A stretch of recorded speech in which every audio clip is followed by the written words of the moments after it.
Uma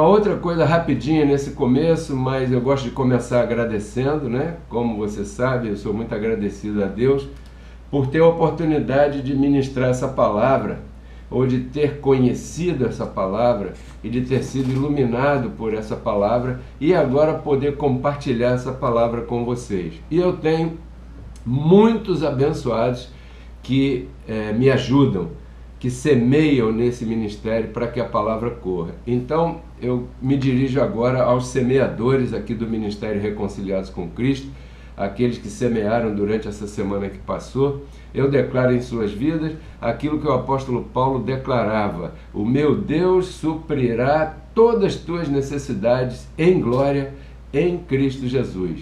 Num dado momento, em Filipenses capítulo 4, verso 10, o apóstolo Paulo disse assim: me alegro porque vocês reviveram seu cuidado a meu respeito. Eu queria deixar essa palavra para os semeadores. Tem gente que está fazendo contato e pegando o número da conta e fazendo o depósito da sua semente livre e espontaneamente na conta do Ministério Reconciliados com Cristo.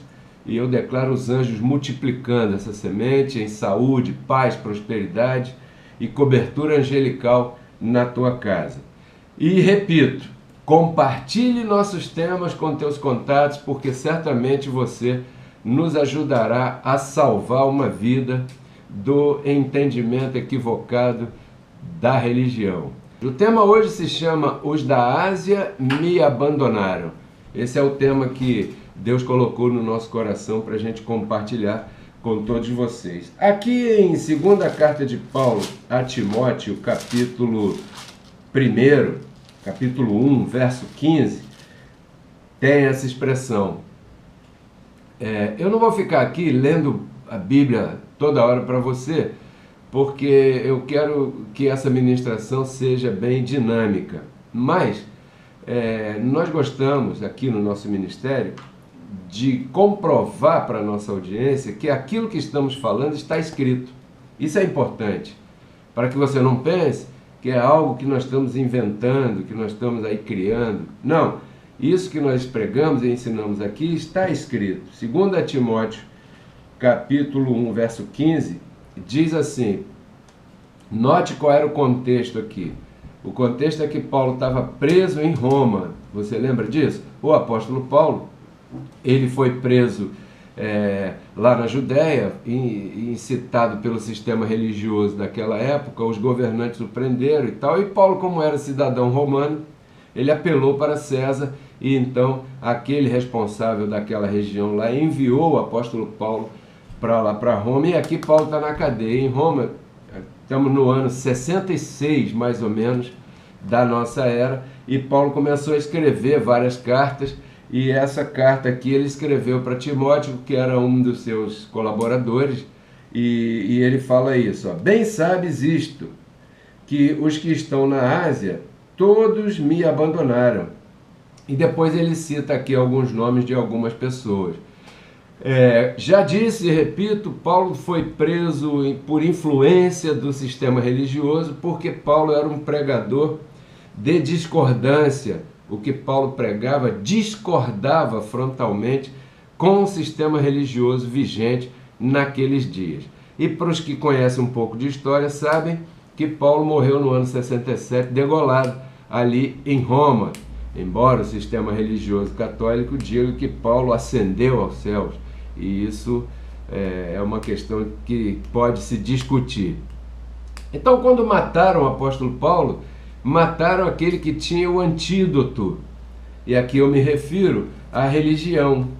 A religião estava sendo disseminada naquela época de forma equivocada, porque quando Cristo foi à cruz, removeu a lei de Moisés. As coisas da lei, os ensinamentos da lei, não eram mais para serem ensinados depois da cruz. E havia aqueles que viviam pregando e ensinando e incentivando e exigindo que se cumprisse a lei de Moisés. Pois bem, o chamado do apóstolo Paulo era romper com isso aí e explicar às pessoas que elas deveriam apostatar da lei de Moisés, porque agora não é mais por obras, senão é por fé. Por fé, sem as obras da lei. Em dado momento, o apóstolo Paulo disse: se for pela lei, já não é pela graça. Se for pela graça, já não é pela lei. De outra forma, a lei não é lei, ou a graça não é graça, como você queira entender ou interpretar aí. Então o apóstolo Paulo tinha o chamado de pregar uma palavra que era para fazer com que as pessoas deixassem de lado aquelas coisas que a lei de Moisés exigia. Mas havia aquele grupo que queria manter aquilo vivo. Essa era a peleja da época. Então, quando o apóstolo Paulo chegava numa cidade, pegava o microfone de uma rádio e começava a ministrar essa palavra, ele causava confusão. Você pode imaginar o tipo de confusão que o apóstolo Paulo causava. Por isso ele foi preso, porque o povo começou a entrar em peleja, em ebulição, uma convulsão social, vamos dizer assim, porque quando ele começou a ministrar essa palavra, ele foi apedrejado, ele foi açoitado, ele foi expulso da cidade, ele era tido como uma peste, porque ele falava contra o judaísmo, porque lei de Moisés resulta em judaísmo, e o judaísmo já não tem mais validez para as coisas espirituais. Em relação aos assuntos espirituais, o judaísmo já não tem mais validez. Portanto, o apóstolo Paulo era acusado de fazer com que as pessoas apostatassem de Moisés. Aí prenderam Paulo e ele foi para Roma. Aqui, quando ele escreveu a Timóteo, ele estava preso em Roma, né? Tiraram Paulo do cenário, depois mataram o apóstolo Paulo e aí o antídoto desapareceu, porque ele era aquele que tinha o antídoto para acabar com a religiosidade. Então, em segunda carta aos Tessalonicenses, capítulo 2, verso 7, olha o que o apóstolo Paulo, ainda em vida, bem antes, né, ele disse: porque o mistério da injustiça já opera, porém há um a que agora resiste até que do meio seja tirado. Então Paulo estava falando que enquanto ele estivesse no cenário, ele impedia que o que ele chamou aqui de mistério da injustiça prevalecesse. O que é o mistério da injustiça? São aquelas pessoas que pregam que você tem que pagar por aquilo que já foi pago.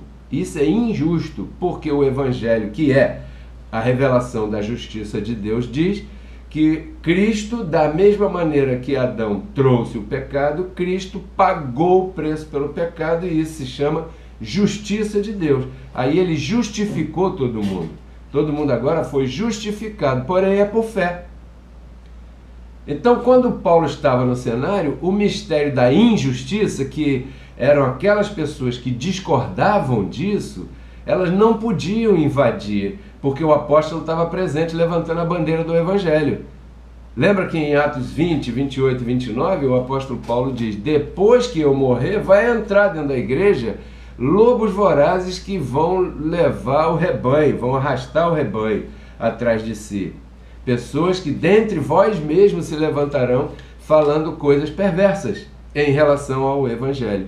Era isso que ele estava dizendo. Então, repetindo, segundo aos Tessalonicenses, capítulo 2, verso 7, o apóstolo Paulo está dizendo: olha, eu sei que o mistério da injustiça já está em ação, porém, no momento, ainda está presente aquele que o detém. E isso ele escreveu mais ou menos no ano 50. Mas, continuando, como você sabe, eu já repeti aqui, mataram o apóstolo Paulo, e aí aquele que tinha o antídoto, o remédio, saiu de cena, aquele que impedia o mistério da injustiça de avançar, saiu de cena e entrou, os lobos vorazes entraram, as pessoas mal intencionadas também entraram, e começaram a torcer tudo o que o apóstolo Paulo havia estabelecido nas suas congregações. Lá no outro verso, quando ele diz que os da Ásia me abandonaram, ele está se referindo aos de Éfeso, que era na Turquia, que essa parte ficava do lado oriental. Você sabe que nós temos uma parte da Turquia que fica no hemisfério, no continente, e outra parte no outro continente. Pois bem, Éfeso ficava no continente asiático, por isso Paulo disse, aqueles lá já me abandonaram, Timóteo, já, porque começaram a se envergonhar da prisão do apóstolo e tudo mais.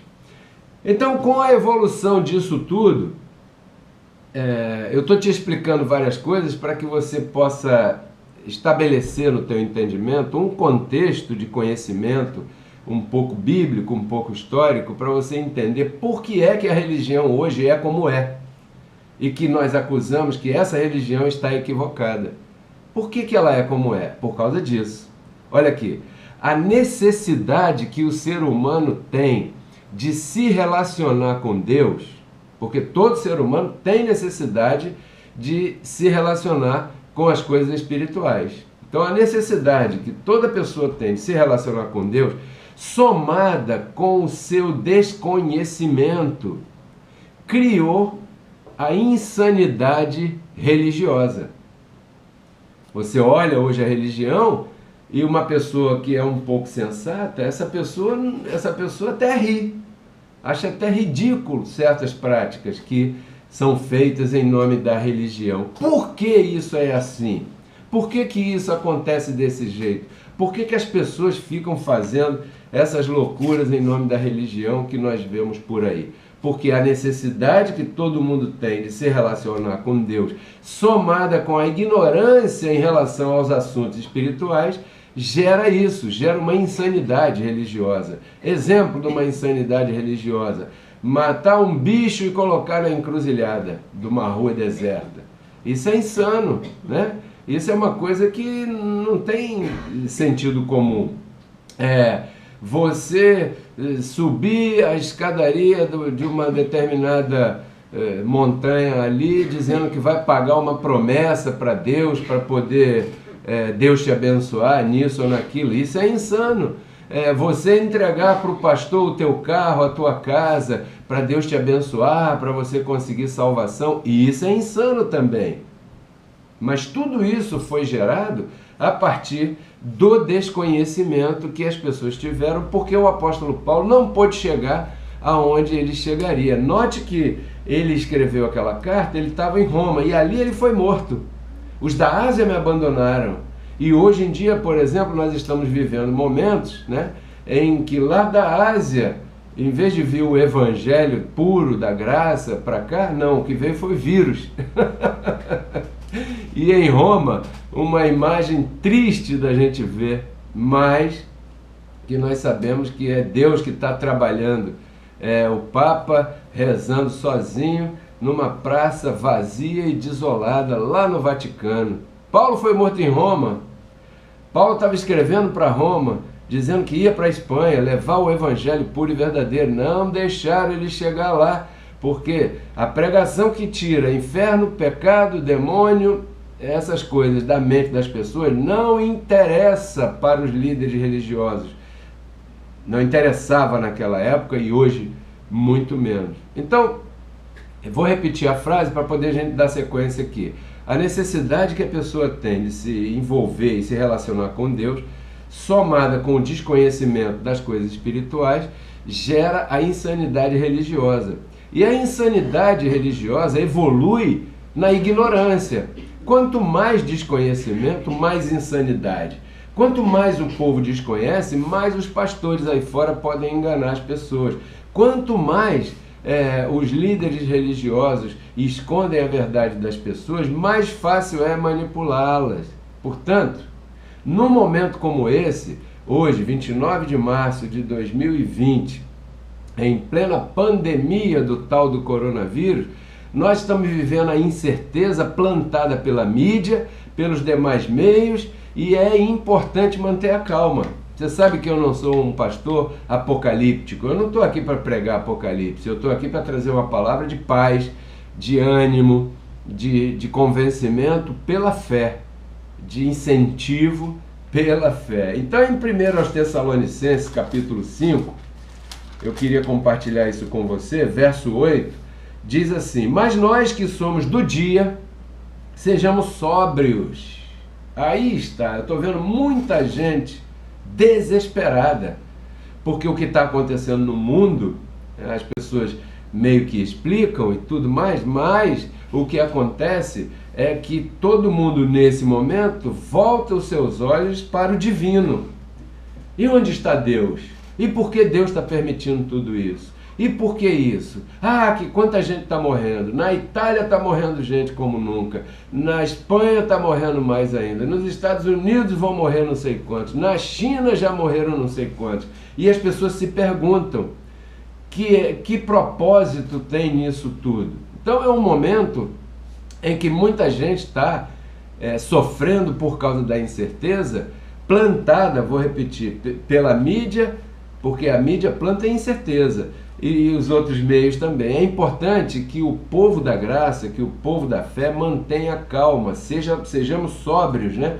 Como diz a palavra, nós que somos do dia, Paulo está dizendo, nós que temos um pouco de conhecimento, de revelação, que temos o contato com esta palavra, conhecereis a verdade, nós conhecemos um pouco da verdade, vamos manter a calma e vamos ajudar os nossos que estão à nossa volta a manter a calma também, porque esse é um momento de calma, isso vai passar, abençoado.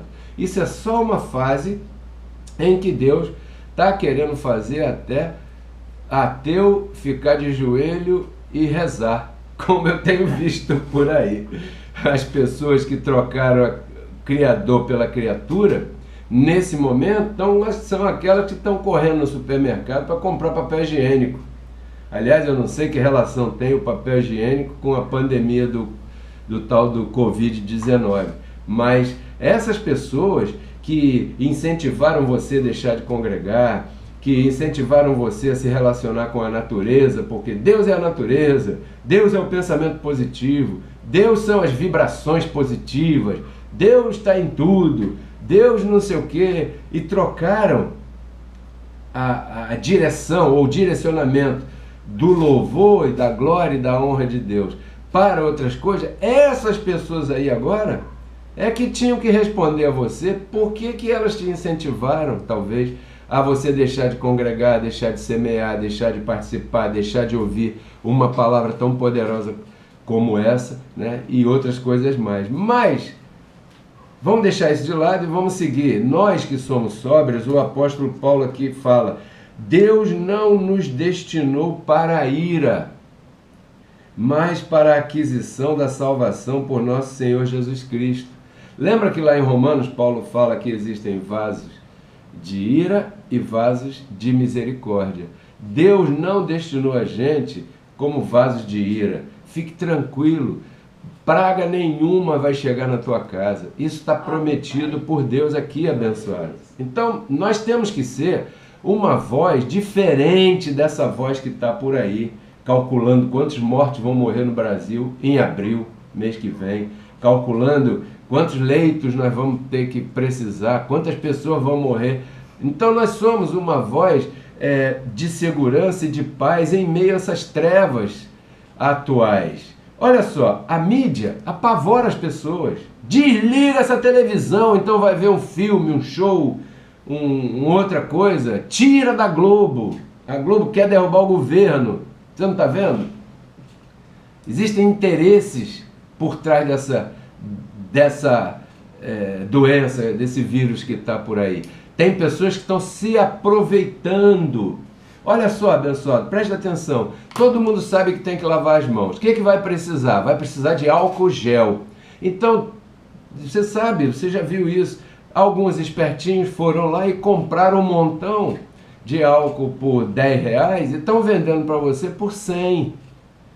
Uma simples pessoa que mora ali na esquina está se aproveitando de um momento para ganhar dinheiro em cima de um momento difícil que todos estão passando por aí. Não é verdade? Sim. Então, existem interesses políticos por trás.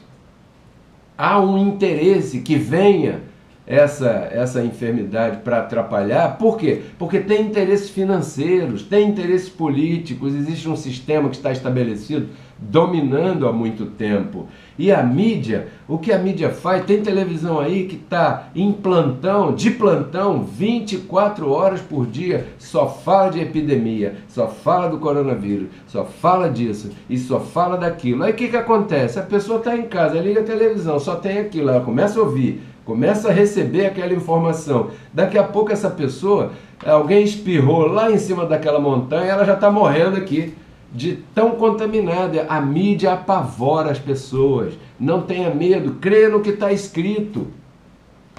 A palavra da televisão não é maior do que aquilo que o apóstolo Paulo escreveu aqui, mandado por Cristo ressuscitado.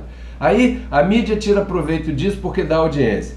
Os religiosos também tiram proveito disso porque eles usam isso para amedrontar as pessoas que estão sem conhecimento por aí, dizendo que isso é o apocalipse, que o mundo vai acabar e que você tem que voltar para a igreja e principalmente dar ali todos os teus ganhos. São os religiosos. Por isso que eles não querem fechar as congregações, porque dessa maneira ficou meio complicado para eles poderem atuar nos seus interesses, né? Aí você olha para os políticos, eles estão mais perdidos que cachorro quando cai do caminhão da mudança. Que não sabe para onde vai. Um político fala uma coisa, outro político fala outra coisa diferente, né? Os economistas só pensam em dinheiro, resguardar as finanças, resguardar o dinheiro, a economia do país. Parece, sabe o quê? Que todo mundo se uniu para gerar pânico. Não é assim que parece? Não é assim que você sente? Quando você está vivendo esse dia, você olha, caramba, está todo mundo junto para gerar pânico. Pois bem, nós do Ministério Reconciliados com Cristo estamos aqui para te dar um antídoto. Você sabe que mataram o apóstolo Paulo, mas aqui está o antídoto para você se livrar desses dias maus, desse sentimento mau e poder continuar reinando em vida. Primeira pílula, anota aí, Gálatas, capítulo 3, verso 9. Olha o que diz aqui. De sorte que os da fé são abençoados com o crente Abraão. Então agora nós estamos falando não com qualquer povo, senão com o povo da fé. Os da fé são abençoados com o crente Abraão. E aqui eu quero fazer uma parte. Quando eu me refiro os da fé são abençoados com o crente Abraão, eu não estou falando de uma denominação, eu não estou falando de uma forma de denominação, eu estou falando de todo aquele que crê em Cristo. Se você crê em Cristo, você talvez não saiba disso, mas você já é um abençoado desde antes. Quando diz com o crente Abraão, eu vou te mostrar agora que para você há uma promessa.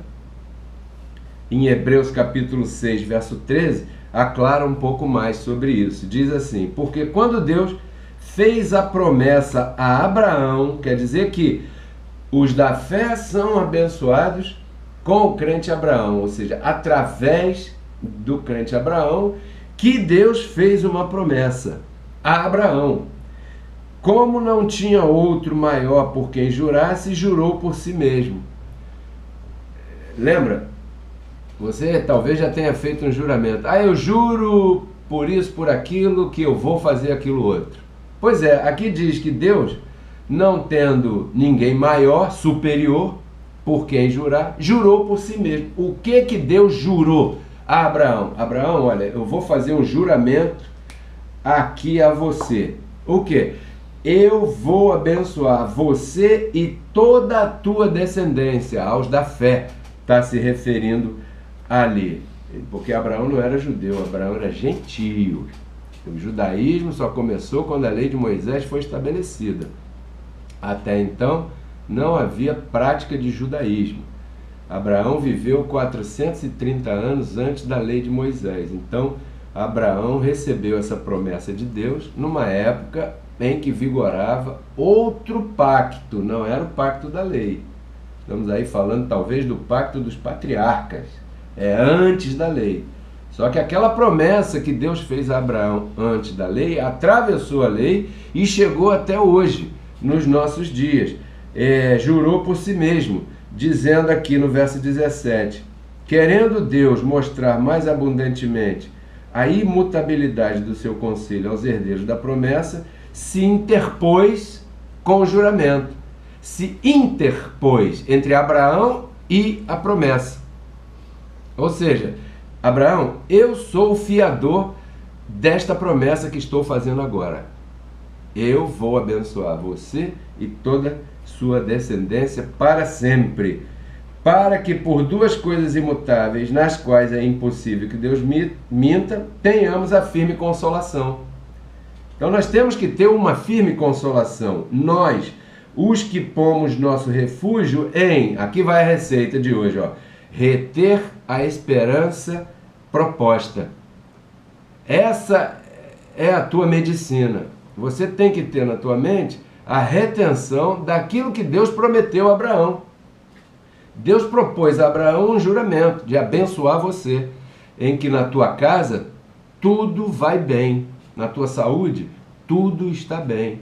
Se você começar a se vestir desse espírito que é a armadura da fé, proteger a tua mente com essa informação, a mídia pode falar o que for, o político, qualquer um pode falar o que for, que jamais atingirá você nem a tua casa, porque você está protegido. Se você, porventura, deixa de lado essa informação, entra na tua mente um outro espírito com E minúsculo e afeta você, toma o teu juízo e você começa então a fraquejar nessa esperança proposta.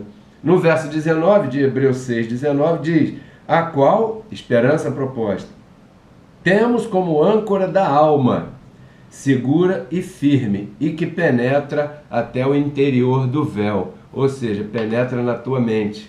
A palavra da graça é uma âncora. Para que serve uma âncora? Bom, uma âncora, quando o navio aporta, precisa jogar a âncora, manter o navio preso ali, né, para que ele, com o balanço da maré, ele não fique sacudindo e possa se chocar com o cais ou com outro navio do lado, machucar as pessoas,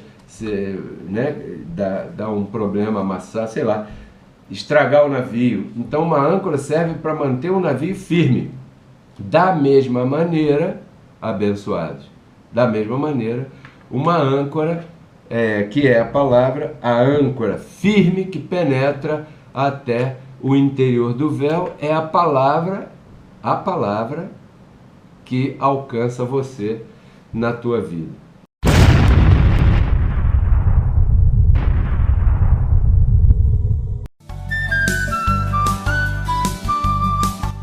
Porque Cristo na cruz não transformou a nossa carne, né? Ele resgatou o nosso espírito.